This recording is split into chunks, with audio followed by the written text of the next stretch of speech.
Ganapatiye Namaha. Om Gam Ganapatiye Namaha. Om Gam Ganapatiye Namaha. Om Brahma Mirascha Parantakare Banu Shashi Mamisito Buddha Gurusha Shukra Shani Rahu Keteva Sarve Graha Shanti Kara Bhavantu.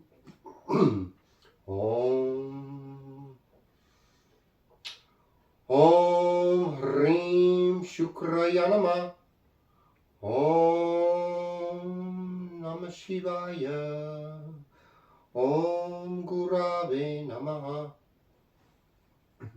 Greetings, I'm Kozmickev, and this is Kozmickev100. This is your weekly video astrozine, where we take the planets, known as grahas in Sanskrit, the houses, known as bhavas in Sanskrit, and the signs of the zodiac, known as rishis in Sanskrit, and we try to make sense of them. I mean, most of the show I'm still doing in terms of Western astrology, tropical astrology. That's based on seasons, but I do mention Jyotish, the science of light, which is based on where the constellations actually are. And if you're fortunate enough to get a reading from me, you will understand your whole chart in a completely different perspective. And it really helps with timing of things and just understanding your own physical nature as well. So looking at the moon today, you know, in Western astrology, moon's in Scorpio, they'd say. But if you looked at the constellation of Scorpio in the sign, you would not find the moon there. You're going to find the moon in the constellation of Libra. And the part of Libra that the moon is in is a lunar mansion known as Swati. Okay, so let's talk about Swati for a bit.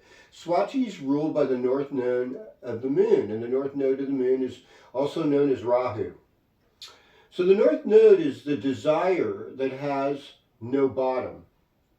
Now, what we know about the constellation of Libra, the Rishi of Libra, is that it's motivated because it is a cardinal sign. And the other part of it is that it's kind of unstable because it's all air, and air is like the most unstable. So here we have ambition, we don't have stability. We've got Rahu, the north node of the moon, that really is kind of ungrounded in a lot of ways. And I know some Western astrologers use the north node as sort of like a benefic or something, but it really isn't, because let's talk about, you know, the origin and the mythology of Rahu and Ketu, the north and south nodes of the moon. All the planets, all the grahas were getting the elixir of immortality, and, you know, they were in a ceremony basically, and they're getting a drop of it. And Vasuki was a demon snake, and he saw that, and he's like, God, I want to be like them. I want to be one of these grahas that gets this elixir of immortality and never have to die or fade away. And so he sneaks up, he dresses up like a planet, puts on the robes they were in or whatever, and he sneaks up between the sun and the moon, snakes his way in there. And just as he's getting a drop of the immortality, the sun, which is known for knowing truth and seeing everything, is like, oh my gosh, that's not a planet. That's a demon snake. And suddenly the seas of the earth churned like milk. The heavens were in complete disarray. And basically, God saw that and took the snake, took his sword and cut the demon snake in half. Now, I think it's Shiva who does this, but I've heard other ones say that's Vishnu, the preserver of the universe, that did that. But anyhow, everything went at peace at that point. Suddenly, the north node, Rahu, was just ahead. And he's like, okay, I'm trying to do something here, and I don't even have a body. And then Ketu was the body, and going, oh my God, what am I doing here? What is this all about? Because, you know, there's no head knowledge. So in a lot of ways, Ketu is about our intuition, about our gut feeling, but Rahu is about this ambition that just can't be filled. It's like you eat something, but you're just not satisfied. You're like, there's got to be something more.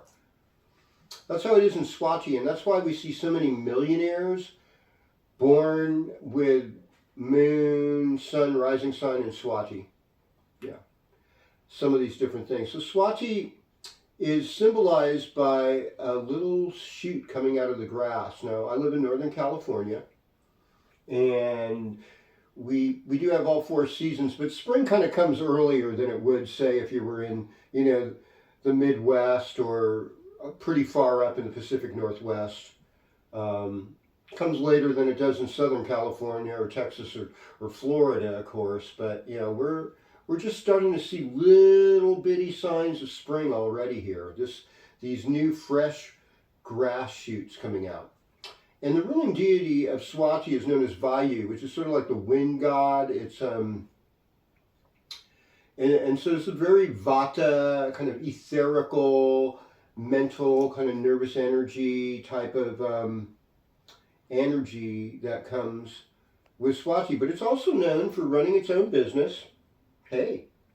And being able to affect other things around it, but also being affected by things around it. One of the symbols is also coral.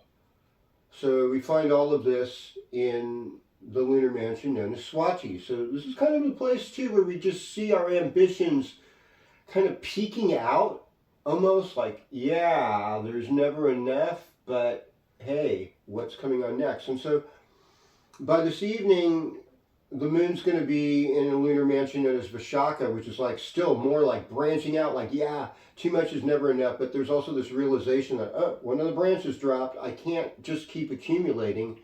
And it's ruled by Indra, the god of gods, who never gives up in a fight, loves sensual pleasures, all these things. But also Agni, the god of fire. It's like, hey, you got to purify your soul. And that part is 3/4 Libra, 1/4 Scorpio. So, you know, tomorrow will be and tonight and tomorrow will be a different kind of day. And then we'll go into Anurata by Saturday evening, which is lovely. All the Saturn ruled nakshatras are lovely, and that'll carry on through Sunday. And overall, like looking at the aspects, things are good. I mean, I noticed in Western astrology that Mercury's moving into the seasonal position of Aquarius on Sunday night here on the West Coast. So I think in a lot of ways we'll be a lot less dense in our thoughts, and we'll be like, you know, a little more enlightened in the practical way. Of course, it's in sidereal Capricorn. So, you know, we'll still be taking care of the art of living, Artha, and the nuts and bolts of life. So with that said, we're going to start with you, Aries, and talk about your horoscope. So, greetings, Aries. You know, a lot of this has been a push on your career life and how you relate to the public, because we have Mars in Capricorn, so that's your 10th house. So we're seeing all this ambition. Mercury going into the 11th house actually could lead to you financially making some improvements. So that's something that's really nice to see. And Jupiter, of course, is in Taurus, 2nd house. That also should help with finances and expansion.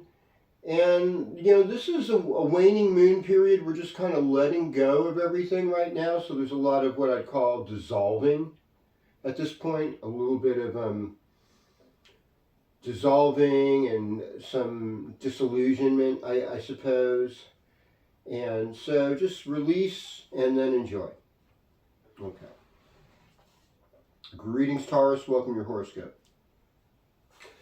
You know, one of the things I've noticed a lot of times is that as far as sun signs go, sometimes we'll see these alliances with Aquarius and Taurus, which like makes very little sense to me. They're both fixed signs. But in the Native American Western astrology, seasonal Western astrology, Aquarius is the otter and Taurus is the beaver. And one thing about beavers is like beavers, the father will teach the pups how to swim. You know, it's one of the mammals where the father takes a lot more responsibility in the raising of animals. And I've also seen this in, you know, perhaps not all, but many men that have significant amount of Taurus in their charts. It's like they make really good fathers. And Taurus is known for, you know, extolling on what brings satisfaction, really. You know, it's like the simple pleasures of life. And so in Aquarius time, you know, why I say that is like Native American Aquarius is the otter and Taurus is the beaver. And so they're both these water-attuned mammals in that symbology. And in Native American astrology, they look at the otter or Aquarius is all the feminine virtues, the feminine female qualities. And I think this is a really interesting way of looking at it. And of course, you know, in Western astrology, Aquarius is an air sign. Let's remember, air sign. It's a bearer of water, but it is nothing like Scorpio, Pisces, or Cancer. You know, those are the real water signs where water's their element. And, you know, there's a more emotional quality that we see in those. So, you know, in fact, sometimes Aquarius can be the coldest sign in the zodiac. It's midwinter, folks. So there's this sort of detachment that goes on, and yet there's this concern with social life and social happenings. I mean, Aquarius are famous for loving their friends better than their own families. And Taurus, it was not going to jive that way. They're going to go with their own family. And Venus in Capricorn is overall good. You know, it could be a long-distance love right now. Traveling for something exciting. It could be worth it, you know. I keep encouraging my Taurus friend to check out the pub in Jack London Square in Oakland, Sláinte, because they have an incredible Cali there, a great Irish dance music kind of scene there. Sunday nights, they have a live band. A little plug for them. Greetings, Gemini, and welcome to your horoscope. So, what can I say about Gemini? Well, Gemini likes to look at things from both sides. And Gemini's key phrase is, I communicate. Now, Aquarius is another air sign. And air signs tend to like each other. They give each other a lot of space. They give each other a chance to work with each other, and they're concerned with social life, and they're concerned with the intellect. And in a lot of ways, air is it's a masculine element, but it has a little bit more of a feminine quality, just like Earth is a feminine element with a little more masculine quality to it. So, Gemini, this is a good fortune time for you. And this is a time where your communication and your intelligence soars. I would look forward to this week. I think you're going to like it. I'm going to go over to Cancer now. Greetings, Cancer. Welcome to your horoscope. So what am I looking at here? Well, we're starting out with Moon in Scorpio. That is your 5th house. That means your heart is open. You're feeling a sense of love. This is a good Friday for you. This will be a good Saturday for you.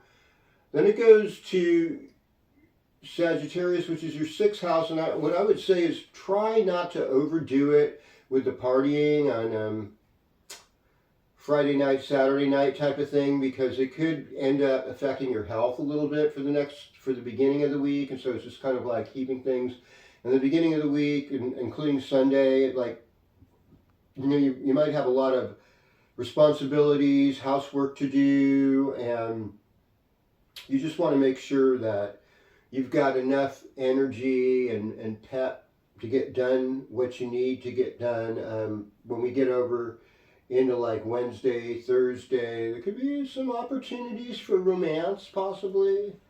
That's my Cancer forecast. Let's talk Leo right now. I mean, Leo, it's like everything is about relationship.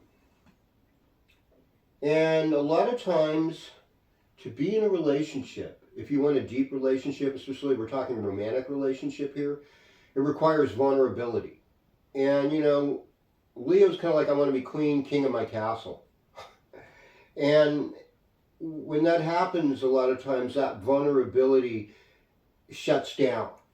And so it's hard to let someone in because you want to be in control. I mean, let's remember Leo's key phrase is I will. Now this is kind of like the romance partnership sign.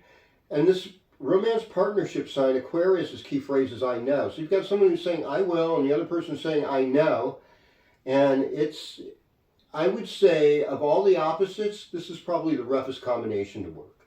Because you basically have the hottest sign of the zodiac with the coldest sign of the zodiac.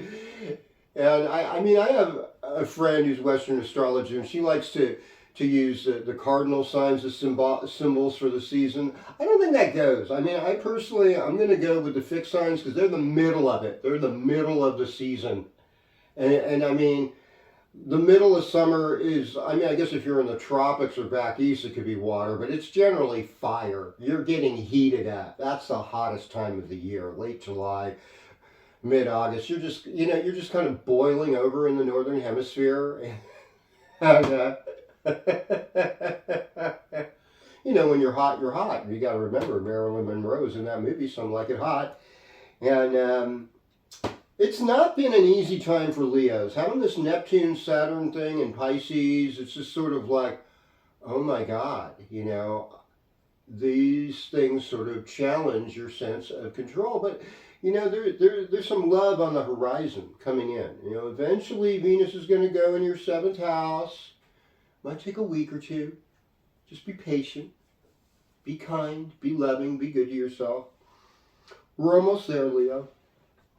All right. Greetings, Virgo. Welcome to your horoscope. Aquarius. Aquarius is kind of like the sign that puts you more Virgo than thou because it's in the 6th house of Virgo, if you put Virgo on the ascendant. So this is the time where you do a lot of work, where you're really needing to take care of your health more, generally speaking.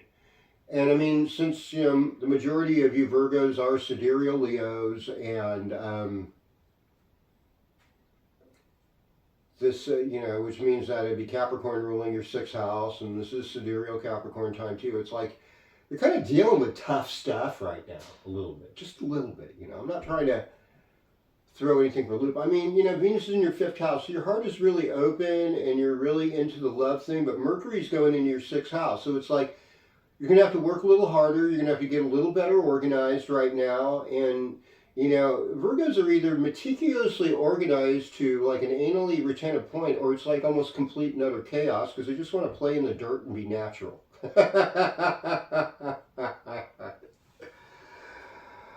I'd like to say I was the former, but I'm really the latter, so I don't know. I'm going to just move on forward here without any further indications. I'm learning to be that more organized person. Greetings, Libra. Welcome to your horoscope. You know, Libra loves things beautiful. They love things to be in balance. And we're starting out the weekend with Moon in Scorpio. So it's like if you got a little side hustle for the weekend, you know, Libras could make a little extra money right now. I mean, Venus in Capricorn, it's sort of, you know, it works. You know, we're talking about fixing your house, making your house more beautiful, maybe selling a vehicle or something like that could be on the horizon, or just honoring your parents and family. You know, Libra, I mean, I see as the Western astrology interior decorator of the zodiac. And they're good to have around to help you with things and projects. And, you know, they really make an extra effort to get along. Now, here's a funny thing, though. It's like a lot of karma has sort of hit you since K2, which we're not seeing here. The South Node has been in your 1st house, and then the North Node is in your relationship. So as far as relationship-wise, this may not be like the most grounded period you've had, you know, which is really hard in a sign that's so into relationships. However, your heart is open. Aquarius time is a good time, so there's still fun and romance amidst all this. Okay, greetings, Scorpio. Welcome to your horoscope. So, I mean, Moon's in Scorpio. So, Friday, Saturday, it's like the vibe is high. You know, it's like, hey, you kind of got this. Aquarius is about your 4th house. So, I think most Scorpios, Aquarius time is sort of like this midwinter introspection, cabin fever period. You're dealing with home, you're dealing with family, you're dealing with history, you're dealing with fixed assets. You know, how do I make my wealth work better? Now, these are questions, and I mean, we're in a really very, very strange place in the world right now where there's almost like this movement to have some kind of like one world government. Now, who would want that to happen? They wouldn't happen to have the initials of who.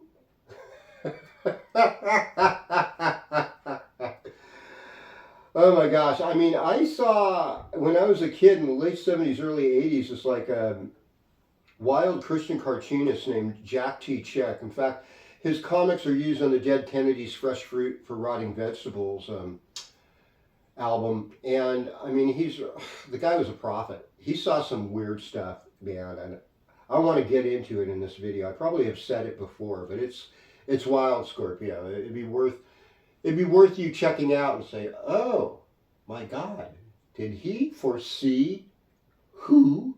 You know, I don't know, guys. Oh boy. Anyhow, relationships are like exciting to you right now, and they're really very pleasurable because of Jupiter being there. And I would imagine if you're a Scorpio rising woman or Scorpio woman, there's a better chance like you're settled with your guy. You're like, yeah, this guy's okay. This is actually exciting, and I'm into it for this adventure. So that part looks good. And you know, even Saturn and Neptune, it's like, how can we be grateful for our limitations? How can we be grateful for what we don't completely understand, but we take by faith? And that kind of brings a heart connection. So if you're in like some kind of spiritual group or something, this is good for you right now, Scorpio. Well, hello, Sagittarius, because you're just a wild and crazy gal or guy, right? Now, I really think of Sagittarius as like the sign of comedians. I mean, it's key phrases I see or I visualize. And they love information and expanding things, you know, taking them further. They like out of space. A lot of them are Trekkies and people that like Star Wars and things. And it's interesting to note that Neptune was in Sagittarius when Star Wars came out, and a lot of the Star Trek shows. I mean, the first ones I think were Neptune and Scorpio, but you know, a lot of the later episodes are Neptune and Sagittarius too. So there's sort of the social space thing that's in Sagittarius. Certainly the Pluto in Sagittarius. Oh, these poor kids! I just pray for them, God. You know, born in the late 90s and zeros. It's just like, oh my gosh. Oh my gosh, who did this to you? Who did this to you? But anyhow, what we're looking at here is this opportunity to really look within. And I mean, this is not the favorite place for Sagittarians to be. I'll admit that. See, so K2 would be like the more balancing planet. That's like your spiritual life.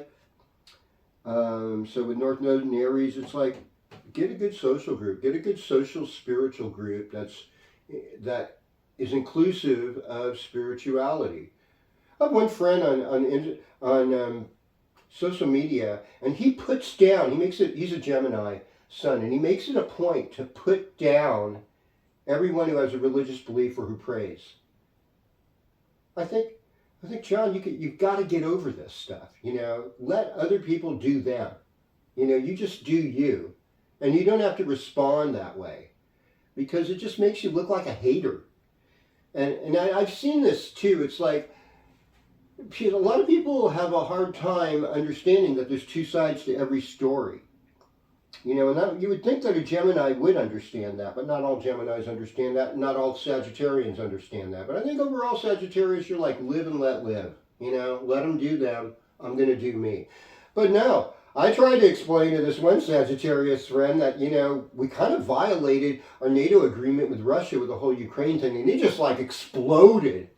You know, all of a sudden he was afraid that, you know, there would be like Bolsheviks running around everywhere. And I'm like, dude, it's not quite like that. How many things are made in China? How many things are made in Russia? You'll get my drift.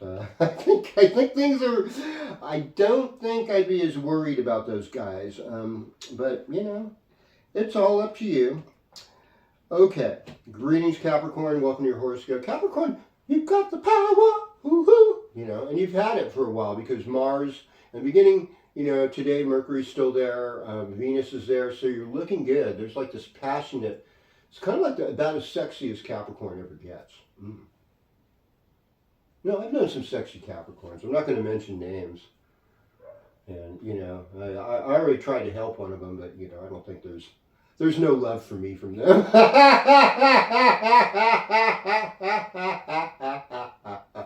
They're too busy doing their business, you know?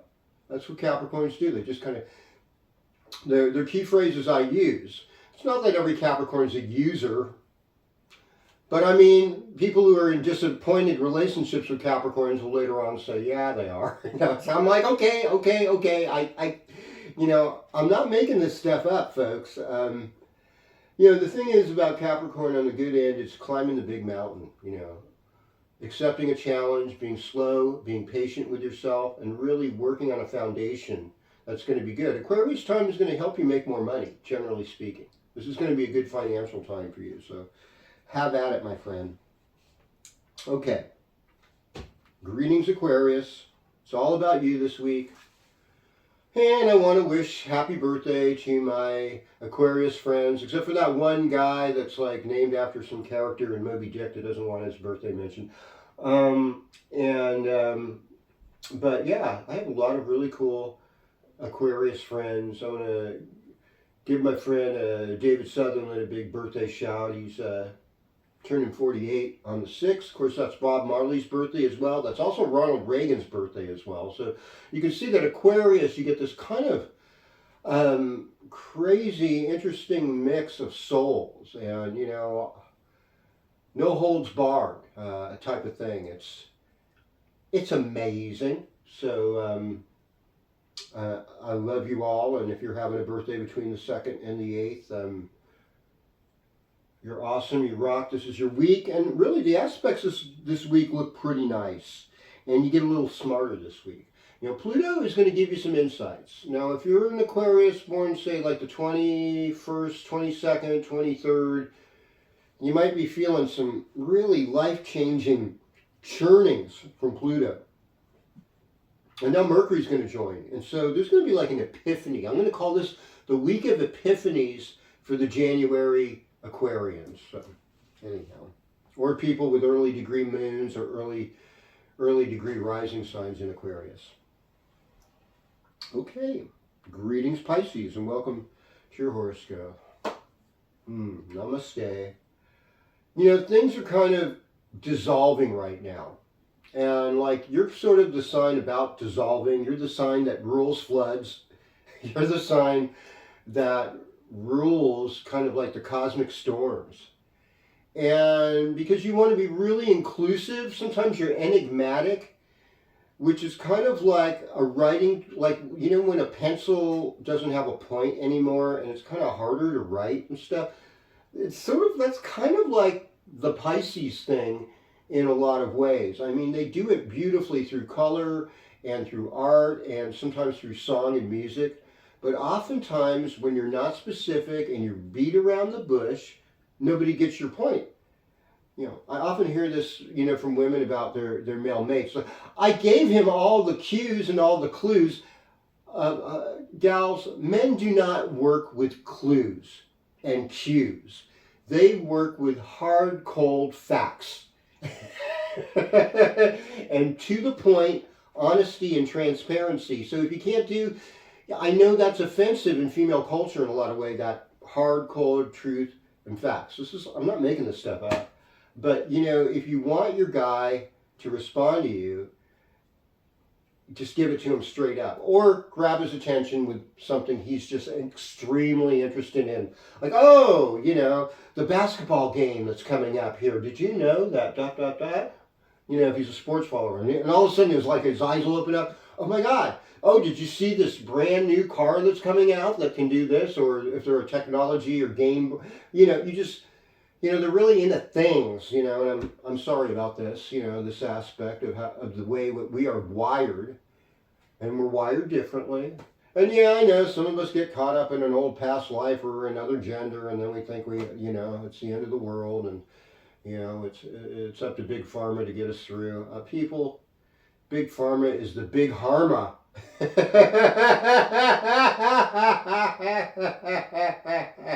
Sometimes they help people. I'm not going to give it that, but they've killed a lot of people, okay? Straight up. Straight facts, okay? No denying. And more people OD and die of legal drugs than they do of illegal drugs, like almost 10 times every year. That's a hard fact to take. And You know, and so since Pisces is kind of associated with drugs, I'm just, you know, here's my little infomercial to you, is just be careful with that stuff, you know. A lot of you are sober, have been through that whole thing, and you know how important it is to keep your feet on the ground. But, you know, it doesn't help. You can keep your feet on the ground, but still look up. Still be grateful for what you got, because you've got tremendous faith, you've got tremendous healing ability, you've got this way to love and care for everybody. That's an amazing gift. That's why we love you so much.